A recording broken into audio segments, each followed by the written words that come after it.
কুকু পাখি খুঁটিনাটি রান্নাঘরে এখন করব নতুন আলু দিয়ে আলুর দম। আমি কড়াই তেল দিয়ে দিয়েছি, এখানে গোটা গরম মশলা, শুকনো লঙ্কা, সাদা জিরে ফোড়নে দিয়েছি।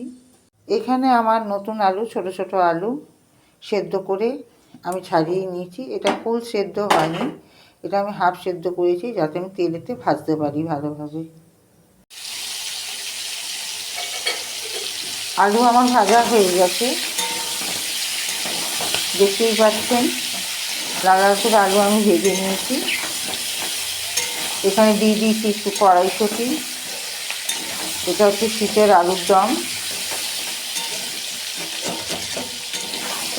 তার সাথে থাকছে পরোটা।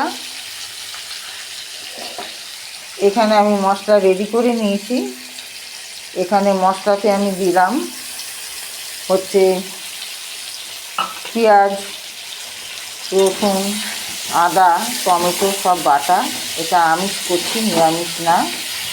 আর দিয়েছি জিরে গুঁড়ো, ধনে গুঁড়ো, লঙ্কার গুঁড়ো, একটু ঝালের জন্য, কালারের জন্য দিয়েছি কাশ্মীরি লঙ্কার গুঁড়ো, আর দিয়েছি হলুদ, আর আছে পরিমাণ মতো লবণ দিয়ে এটা এবারে কষানো হবে। যতক্ষণ না তেল থাকছে ততক্ষণ এটাতে আমি জল দেবো না। আর এই আলুর দমটা তৈরি হবে একদম গা মাখা।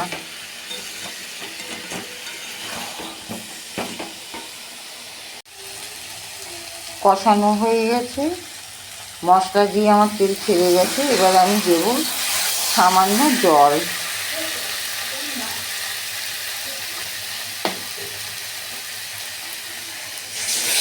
জলটা একটুখানি দিলাম, দিয়ে আমি ধিমা আঁচ করে দেবো। গ্রেভিটা তাহলে ঠিক মতো আমার বেরিয়ে আসবে। আর এতে সামান্য আমি দিয়েছি মিষ্টি। এই আলুর দমটার সাথে ভাত পাতে খেলেও ভালো লাগবে, রুটি পরোটা যা দিয়ে খাবেন তা দিয়েই ভালো লাগবে।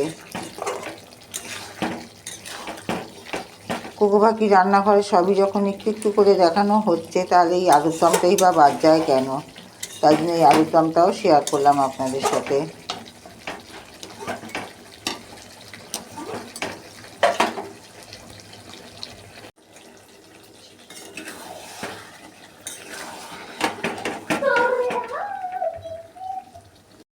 আলুর দম আমার রেডি হয়ে গেছে,